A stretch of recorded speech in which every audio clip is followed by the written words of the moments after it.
Hello drama Tamil வியூவர்ஸ்க்கு hi. நம்ம இன்றைக்கி இந்த ட்ராமாவுடைய தேர்ட் பார்ட்டில் என்ன நடக்குதுன்னு பார்க்கலாம். அதுக்கு முன்னாடி லாஸ்ட் பார்ட்டில் என்ன நடந்திருக்கும்னா, நம்ம அம்மா ப்ராஸ்டியூட் பொண்ணாட்ட வேஷம் போட்டுக்கிட்டு போயிட்டு ஒரு வில்லங்கிட்ட விசாரிக்கிறதுக்காக போயிருந்திருப்பாங்க.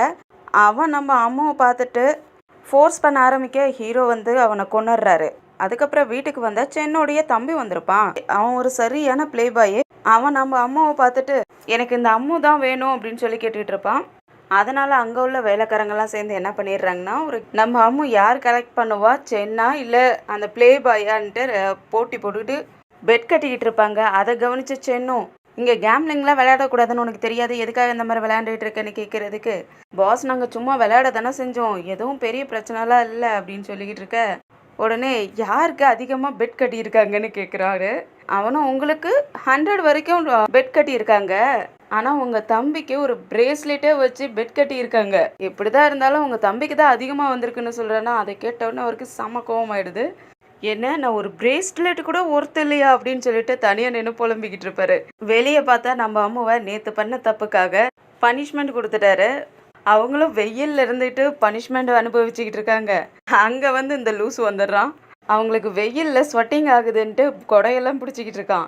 கொடையை பிடிச்சிக்கிட்டு உனக்கு டென்ட் எதுவும் வேணுமா ப்ரீட்டி அப்படின்னு சொல்லி கேட்டுட்டு வலிஞ்சிக்கிட்டு இருப்பானா. அந்த சமயம் சென் பின்னாடி இருந்து வருவார். அவர் இவங்க 2 பேரும் இப்படி இருக்கிறத பார்த்துட்டு செம்ம கோவமாயிட்டு அங்கேருந்து போயிடுவார். அப்படியே நைட்டு ஆகுது. செங்கியும் அம்முவுக்கு சாப்பாடை எடுத்து வச்சுக்கிட்டு இருக்கான். தான் ஃப்ரான்ஸ் சாப்பிடு, இதை சாப்பிடு, அதை சாப்பிடுன்ட்டு எடுத்து வச்சுக்கிட்டு இருப்பான். அதுக்கப்புறம் உனக்கு என்ன ரைஸ் தேவைப்படுதான்ட்டு வேலைக்கார பொண்ணுங்கிட்டையும் ரைஸ் எடுத்துகிட்டு வர சொல்லிட்டு அனுப்பி விடுறானா. சென்னு இவங்க கூட தான் உட்காந்து சாப்பிடுவார். இவன் பண்ணுறதெல்லாம் பார்த்துட்டு ரொம்ப ஜலஸ் ஆகிடுது. அதனால கோவப்பட்டு அவள் என்னுடைய பாடி கார்டு, அவளை எப்படி நம்ம கூட உட்கார வச்சு சாப்பாடு கொடுத்துக்கிட்டு இருக்க, அதுவும் நீயே சர்வ் பண்ணிக்கிட்டு இருக்க.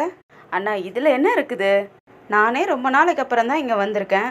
அம்மு எதுக்கு வேற ஆளாட்ட பிரித்து வைக்கிற, அம்முவும் மற்ற காவலாளிகளும் ஒன்றா, இப்படிலாம் எதுவும் சொல்லாதண்ணா அப்படின்னு சொல்கிறான். அதை கேட்டவுடனே அவங்களுக்கு ரொம்ப இதாக இருக்குது.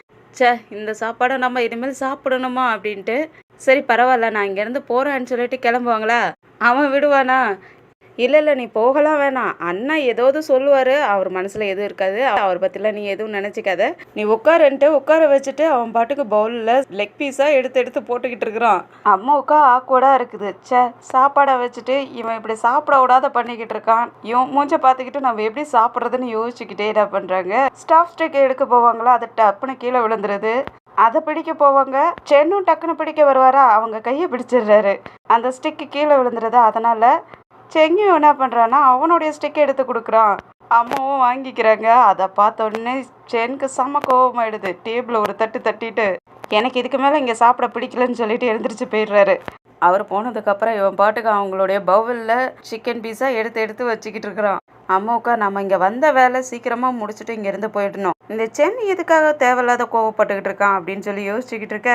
அப்படியே உங்கள் பவுலை பார்க்குறாங்க. அது ஃபுல்லாக சிக்கன் பீஸு, அங்கே உள்ள ஐட்டம் ஒவ்வொன்றா எல்லாம் எடுத்து வச்சுருந்துருக்கான். அதை பார்த்தோன்னே உங்களுக்கு ரொம்ப ஷாக் ஆகிடுது. இது அது வேற ஃபுல்லாகவே சாப்பிட்ரு அப்படின்னு சொல்கிறானா. அம்முக்கா என்னடா இவன் இப்படி பண்ணுறானேன்னு தோணுது. அதுக்கப்புறம் கொஞ்ச நேரம் கழிச்சு லேட் நைட் ஆனதுக்கப்புறம் சென்க்கு டீ எடுத்துகிட்டு வராங்க. மாஸ்டர் நான் உங்களுக்கு டீ எடுத்துகிட்டு வந்திருக்கேன்னு சொல்ல வையுங்கிறாரு. மாஸ்டர் உங்களுக்கு இங்கே சூடாக இருக்கா, நான் வேணா குளிக்கிறதுக்காக தண்ணி ரெடி பண்ணட்டுமா, நீங்கள் டீயை குடிச்சிட்டு ஸ்நாக்ஸ் சாப்பிடுங்க, நான் போயிட்டு உங்களுக்கு குளிக்கிறதுக்காக ரெடி பண்ணுறேன், தண்ணியெல்லாம் ரெடி பண்ணி வைக்கிறேன்னு சொல்லிட்டு போவாங்களா. அம்மா நில்லு, நீ இவ்வளோ தூரம் ட்ராவல் பண்ணி வர்றதுக்கு உனக்கு ரொம்பவே கஷ்டமாக இருக்கும்ல, உனக்கு டயர்டாக இருக்கான்ட்டு சென் கேட்குறதுக்கு அவங்க ஒன்றுமே புரியாது யோசிக்கிறாங்க. இவன் எதை மீன் பண்ணி கேட்குறான் அப்படின்னு சொல்லி யோசிச்சுக்கிட்டு இருக்க. அம்மா நீ சென்னையோட போகிறதுக்கு விரும்புறியா, அவன் நல்லவன் கிடையாது, எனக்கு தெரியுது அவன் என் தம்பின்னு, அதனால் அப்படின்ட்டு எதோ இழுப்பாரா. மாஸ்டர் நான் எதுவும் தப்பு பண்ணிட்டேனா, ஏன் இப்படி கேட்குறீங்கன்ட்டு கேட்க சென் எதுவுமே சொல்லாமல் வாய் முடிக்கிட்டு இருப்பாரு. ஒருவேளை நாம் இங்கேருந்து வெளியே போகணும்னு நினைக்கிறாரோ அப்படின்ட்டு அம்மா யோசிக்கிறாங்க. அதுக்கப்புறம் மாஸ்டர் அந்த மிஷின் ஃபெயிலியர் ஆனதுக்கு எனக்கும் வருத்தமாக தான் இருக்குதுன்ட்டு அந்த ப்ராஸ்டியூட் ஹவுஸ்க்கு போயிருந்திருப்பாங்க இல்லையா, அதை பற்றி சொல்கிறாங்க. நான் ஒருவேளை தப்பாக செஞ்சுட்டேனோ, அதனால தான் உங்கள் பாடி கார்ட்ஸில் இருந்து என்னை வெளியே அனுப்பணும்னு நினைக்கிறீங்களா, எனக்கே தெரியும் நான் தப்பு பண்ணிட்டேன்ட்டு, நானே இங்கேருந்து விலகிடுறேன்னு சொல்லிட்டு அங்கேருந்து வெளியே போயிடுறாங்க.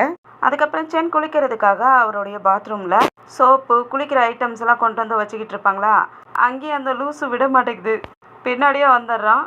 அம்மு நீ என்னடா இங்கே பண்ணிக்கிட்டு இருக்க, திரும்ப எதுக்கு இங்கே வந்த, இது எங்கள் வீட்டோடைய பாத் ஹவுஸ், நான் எங்கே வேணாலும் வரலாம், சரி அப்படின்னா நான் இங்கேருந்து கிளம்புறேன்ட்டு கிளம்புவாங்களா அவன் வழியை மறைச்சிக்கிட்டு. என்னம்மா அவ்வளோ சீக்கிரம் இங்கேருந்து தப்பிச்சிடலான்னு நினச்சிக்கிட்டு இருக்கியா அப்படின்ட்டு அம்மாவை தொட்டு தொட்டு பேசிக்கிட்டு இருப்பானா. அவங்களுக்கு செம்ம கோவமாயிடுது. கையேடுறா, என்ன பண்ணிக்கிட்டு இருக்க? ஏய் நீ எதுக்காக இங்கே வந்திருக்குன்னு எனக்கு நல்லாவே தெரியும். உன்னோட மோட்டிவ் என்னன்ட்டு எனக்கு என் அண்ணனுக்கு கூட நல்லாவே தெரியும். என்னை தான் சென் மாஸ்டருக்கு சுத்தமாகவே பிடிக்காதுன்னு அம்மு சொல்கிறாங்க. அப்படின்னா நீ எதுக்காக இங்கே வந்திருக்கன்னு அவன் கேட்ட உடனே அவங்க யோசிக்க ஆரம்பிச்சிடுறாங்க. ஒருவேளை நம்ம இங்கே வந்ததை சென் கிட்ட சொல்லிடுவானோன்ட்டு அவங்க பின்னாடி இருக்கிற கத்தியை எடுத்துக்கிட்டே, நான் எதுக்காக இங்கே வந்திருக்கேன்னு உனக்கு தெரியுமா? எனக்கு தெரியும் நீ எதுக்காக வந்திருக்குன்னு. எங்கள் அண்ணங்கிட்ட நான் போய் சொல்லிடுவேன்னு சொல்லிட்டு அவங்க கையை பிடிச்சிடுறான். என் கையை விடுன்ட்டு அவங்க கத்தி எடுக்க ட்ரை பண்ணிக்கிட்டு இருப்பாங்க. அவனும் கையை விட மாட்டான். அப்போ சென் அங்கே வந்துடுறாரு. 2 பேர்த்தையும் விலக்கி விட்டுட்டு என் கூட வந்துட்டு அம்மாவை கூட்டிகிட்டு போயிடுறாரு. கூட்டிகிட்டு போயிட்டு செவுத்துல சாட்சி வச்சுட்டு உன்னோட நோக்கம்தான் என்ன, எதுக்காக இந்த மாதிரி பண்ணிக்கிட்டு இருக்குன்னு கேட்க, ஒருவேளை நம்ம ஐடென்டிட்டியை கண்டுபிடிச்சிட்டானோன்னு அவங்க பயந்துக்கிட்டு இருக்காங்க. உடனே உங்கள் தம்பி தான் என்கிட்ட தப்பாக நடந்துக்க பார்த்துக்கிட்டான், நான் எதுவும் பண்ண கிடையாது அப்படின்னு சொல்ல, இங்கே பாரு நீ எனக்கு மட்டும்தான் உண்மையாக இருக்கணும், வேற எதுவும் தேவையில்லைங்கக்குள்ளேயே நீங்கள் தான் என்னை இங்கேருந்து போக சொல்லிட்டீங்களே, அப்போனா நீ இங்கேருந்து போகணும்னு நினைக்கிறியா? நான் உன்னை தடுக்க மாட்டேன், நீ தாராளமாக போகலாம். ஆமாம் நீங்கள் என்னை நம்புறதே கிடையாது, நீ இப்போ வரைக்கும் என்கிட்ட சின்சியராகவே இல்லையே அப்படின்னு சொல்லிக்கிட்டு இருப்பாரா. அந்த சமயம் அசிஸ்டன்ட் அங்கே வந்துடுறான். உடனே இவங்க விலகி நின்னுடுறாங்க. அவனுக்கு புரிஞ்சு போகுது என்னவோ நடந்திருக்கு, நாம் வந்ததால விலகி நிற்கிறாங்க அப்படின்ட்டு அவனுக்கும் ஒரு மாதிரி ஆகுது. உடனே சென்னை என்ன சொல்லிடுறாருன்னா, அம்மாவை கூட்டிகிட்டு போயிட்டு நம்ம கிரவுண்டில் கவுண்டிங்கே இல்லாமல் நிற்காமல் ஓடிக்கிட்டே இருக்கணும் இவ அப்படின்ட்டு கோவப்பட்டு சொல்லிட்டு அங்கேருந்து போயிடுறாரு. அதுக்கப்புறம் அம்மாவும் ஓடிக்கிட்டே இருக்காங்க. சென் பனிஷ்மெண்ட்டை கொடுத்துட்டு அங்கே வந்து நின்று பார்த்துக்கிட்டு இருக்காரு.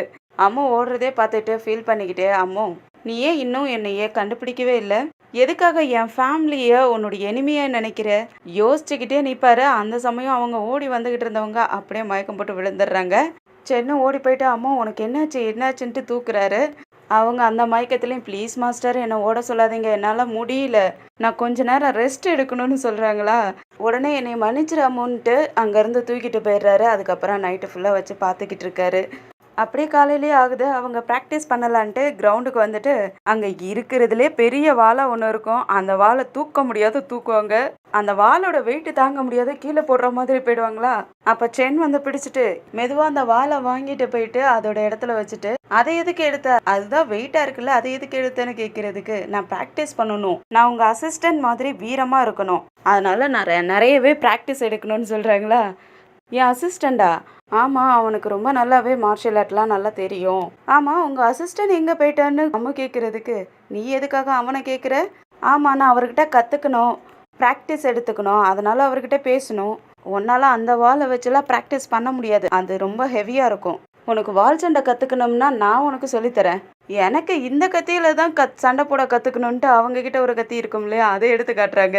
அந்த கத்தியை பார்த்த உடனே சென்னும் இது உங்கள் முன்னோர்களோட கத்தி இல்லைன்னு கேட்குறதுக்கு, அது எப்படி உங்களுக்கு தெரியும்னு கேட்டுட்டு இருப்பாங்களா. அந்த சமயம் அந்த லூஸ் அங்கே வந்துடுது.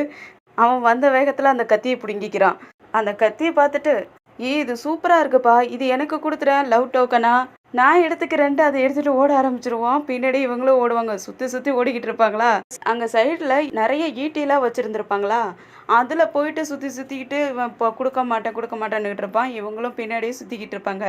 அந்த சமயம் அந்த ஈட்டி மேலே அவன் கைப்பட்டு அந்த ஈட்டியெல்லாம் அம்மா மேலே விழுவுற மாதிரி போயிடும். அப்போ சடனாக சென் வந்து மறைச்சிடுறாரு. அந்த ஈட்டி ஃபுல்லாகவே அவர் மேலே விழுந்துடும். உடனே எல்லாரும் பதறி போயிட்டு வந்து பார்க்க, அதில் ஒரு கத்தி அவர் முதுகிலே பட்டிருக்கும். அதுலேருந்து ரத்தம் வேற வரும். அதுக்கப்புறம் அந்த ஈட்டியை எடுத்துட்டு அவரை மெதுவாக அவருடைய ரூமுக்கு கூட்டிகிட்டு போயிட்டு அசிஸ்டன்ட் கட்டு போட்டு விடுறான். அம்மாவும் பக்கத்தில் நின்று பார்த்துக்கிட்டு இருப்பாங்களா. அம்மாக்கிட்ட தனியாக பேசணுங்கிறதுக்காக அசிஸ்டண்ட்டுக்கிட்ட, நீ எனக்கு வேறு ஏதாவது நல்ல மருந்தாக வாங்கிட்டு வா கடையில் இருந்து அப்படின்னு சொல்லி அனுப்பி விட்டுறாரு. அசிஸ்டண்ட்டுக்கும் புரியுது இவர் அவங்கக்கிட்ட பேசணுங்கிறதுக்காக தான் நம்மளை வெளியே அனுப்பிடுறாரு அப்படின்னு நினச்சிட்டு அவனும் சரி மாஸ்டர் நான் போயிட்டு வாங்கிட்டு வரேன், நீ பார்த்துக்க அம்மான்ட்டு அங்கேருந்து போயிடுறான். அதுக்கப்புறம் அம்மா வந்துட்டு ட்ரெஸ் போட்டு விடுறதுக்காக ஷர்ட்டை எடுத்து போட்டு விடுவாங்களா. அப்போ அந்த ஷர்ட்டில் உள்ள கயிறை கட்டுறதுக்காக கட்டி விட பார்ப்பாங்க. உடனே சென் கையை பிடிச்சிட்டு, இல்லை நானே பண்ணிக்கிறேன், நீ எதுவும் பண்ண வேண்டாம் அப்படின்ட்டு அவரே கட்டிக்கிறாரு. உடனே அம்மா சொல்கிறாங்க, மாஸ்டர் நீங்கள் என்னை நிறைய டைம் நீங்கள் என்னை காப்பாற்றிக்கிட்டே இருக்கீங்க, இந்த டைம் என்னால் தான் உங்களுக்கு அடிபட்டுருச்சு அப்படின்ட்டு, அதனால் அப்படின்னு சொல்லி ஏதோ சொல்ல வருவாங்க. இதெல்லாம் என்னோட கடமை தான், நீ ஏற்கனவே என்னை சேவ் பண்ணியிருக்க, அதனால் திரும்பி நன்றி கடனாக இதை உனக்காக செய்கிறேன் அப்படின்னு சொல்லுவாரா. அவங்களுக்கு ஒன்றுமே புரியல. என்ன நீங்கள் எனக்கு நன்றி கடன் பட்டிருக்கீங்களா? என்ன சொல்கிறீங்கன்ட்டு கேட்க, அம்மு நீ எல்லாத்தையும் மறந்துட்டியா? சின்ன வயசில் என்ன நடந்துச்சுன்னு உனக்கு எதுவுமே ஞாபகம் இல்லையான்ட்டு அவர் யோசிக்கிறாரு. உடனே அதெல்லாம் எதுவும் இல்லை, சும்மா தான் சொன்னேன், நீ எதுக்கும் இதை நினச்சி கவலைப்படாத அப்படின்னு சொல்லிட்டு அங்கேருந்து கிளம்பிடுறாரு. அம்மாவும் அவரை பார்த்துக்கிட்டே யோசிச்சுக்கிட்டு இருக்காங்க. நீங்கள் என் அப்பாவை கொன்னவனுடைய மகனாக பிறந்துட்டீங்களே, ஒருவேளை நம்ம இனிமையாக மட்டும் இல்லாத இருந்தால் எப்படி இருக்கும்ன்ட்டு யோசிச்சுக்கிட்டு இருக்காங்க. இங்கே சென் வெளியே வந்து நின்று யோசிச்சுக்கிட்டு இருப்பாரு. அங்கே செங்கியும் வந்துட்டு, அண்ணா உனக்கு அடிபட்டு இருந்துச்சு, இப்போ எப்படி இருக்கு? நான் நல்லா தான் இருக்கேன், எனக்கு ஒன்றும் பிரச்சனை இல்லைன்னு சொல்கிறாரு. ஆனால் அண்ணா உங்ககிட்ட இப்போ வர வர நிறைய சேஞ்சஸ் தெரியுது. நீ இன்னைக்கு அந்த பொண்ணை காப்பாத்துறதுக்காக ஒரு ஹீரோ மாதிரி முடிவு எடுத்திருந்த, ஆனால் நீ நல்லாவே நடிக்கிறண்ணான்னு சொல்கிறான். நீ எப்படி கண்டுபிடிச்சேன்னு சென் கேட்க, அண்ணா நான் பல நாளாக வெளியூரில் தான் சுற்றிக்கிட்டு இருக்கேன், அதனால் இங்கே என்ன நடக்குதுங்கிறது எனக்கு நல்லாவே தெரியும். அது சரி, நீ ஏன் அந்த பொண்ணுக்காக இவ்வளோ தூரம் மெனக்கிடுற? ஏன் அவள் அழகாக இருக்காங்கிறதுக்காகவா, இல்லை அவள் டிஃப்ரெண்ட்டாக இருக்கான்னு நினச்சிக்கிட்டு பண்ணுறியா? அதுக்கு உடனே சென் சிரிச்சுக்கிட்டு, அவள் டிஃப்ரெண்ட்டாக இருக்கா அதனால தான் அப்படின்னு சொல்கிறாரு. அதோட தான் இந்த எபிசோடு முடியுது. ஃப்ரெண்ட்ஸ், ஐ ஹோப் இந்த வீடியோ உங்களுக்கு பிடிச்சிருக்குன்னு நினைக்கிறேன். இந்த வீடியோ உங்களுக்கு பிடிச்சிருந்துச்சுன்னா லைக் பண்ணி ஷேர் பண்ணுங்கள். அப்படியே நம்ம சேனலுக்கு சப்ஸ்கிரைப் பண்ணி பெல் ஐக்கானை கிளிக் பண்ணி வச்சுக்கிங்க. அப்போ தான் நான் போடுற வீடியோடைய நோட்டிஃபிகேஷன் உங்களுக்கு வந்து சேரும். அடுத்த எபிசோடில் சந்திக்கிற வரைக்கும் பாய் அண்ட் தேங்க்யூ.